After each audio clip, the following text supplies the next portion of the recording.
So Jordan Yule on Twitter tweeted this out, and I wanted to show everybody because it's a great point. He says there are two types of journalists. Now, Tom Lamas is on our left here. He's from ABC, and he said, "We informed police of the looting and Coast Guard is flying overhead. Multiple officers now on the scene." So what happened there is there are two different versions of events. I'll give you both because I have no idea which one is true. People on Twitter say, oh, this guy, Tom Lamas, he's just like narking on people who are looting to try to get food in the midst of a natural disaster, a multiple days long natural disaster where people don't have food, people don't have water. So you have some people went into like a local supermarket and took some food and water, like, you know, to survive. And this guy's like, we called the officers. So let me get this straight. At a time when people are literally drowning and dying and there's search and rescue going on, you diverted the attention of the officers to these people who were getting food to survive. And then there's another journalist underneath, Jillian Angeline, who said the same, who basically said, bravo, and was serious. Like, oh, good job calling the cops. Now, that's one version of events. The other version of events is they saw a body floating nearby, like a dead person. And the people who were breaking into a store had black masks on. So they thought, oh, they may have something to do with the body, thinking maybe they like killed somebody or something. And that's why they called the cops. So he clarified that later on. Obviously, if those are the facts of the situation, it's less egregious than if he were to just see people trying to get food in the middle of a natural disaster and call the cops. So I don't know which version of events is correct, but those are the two versions of events. Now, the other example here, it's a tweet from The Hill. Best Buy apologizes after Houston store sold cases of water for $42 to Harvey victims.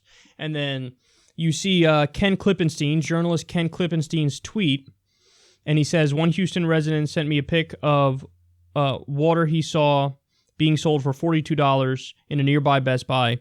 They were kind enough to offer $29 bottles too. So Ken Klippenstein got that from somebody who follows him. Ken's a journalist, tweeted that out. That tweet went viral. And then as a result of that, what happened? Best Buy reduced the price, said that was a mistake. We apologize. It was some new people at the store and they did that. They were wrong. It will not happen again. So as a result of journalist Ken Klippenstein doing his job, reporting facts, and holding people in power accountable, he got the proper outcome. He positively affected the lives of many people because he said, whoa, this is crazy. Hey, look at what Best Buy's doing. And then Best Buy's like, oh shit, this is horrible PR for us. Oh, that was a mistake and we lowered the price. Damn. So good on Ken Klippenstein. He's a friend of the show, so seeing the positive effect he had in this instance is absolutely amazing. And the point that Jordan Yule is trying to make here, rightly, is he's saying, look, these are the two kinds of journalists. On the one hand, you have the ABC reporter doing what? Assuming the first, description of events is true, that they just saw people breaking into a grocery store to get food and water to survive. Assuming that's true, you have reporters who are serving the powerful. Saying, oh, we got the property damage. So, how dare you do further property damage to feed yourself in the wake of a disaster? So you have journalists who serve power, and you have journalists who question power. And those are the two types of journalists. And oftentimes what you see is, in corporate media, you have journalists who serve power, serve money, serve authority. And oftentimes with independent media, you have people who question power, question authority, question the moneyed interests.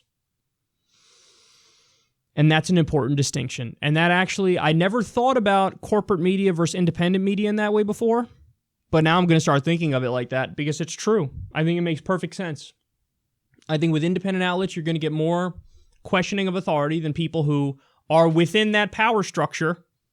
They are in corporate media. They make a tremendous amount of money. They're friends with other people in power. You're going to get a worldview that questions those in power a lot more from independent media than you are from corporate media. Now, unfortunately, there's also the terrible downside in independent media of irresponsible, crazy outlets like Alex Jones, for example, who's wrong about almost everything. So you have that too with independent media. But you do happen to have people who question those in authority a lot more in independent media than you do from within corporate media. And that's an important distinction that we need to focus on and we need to digest.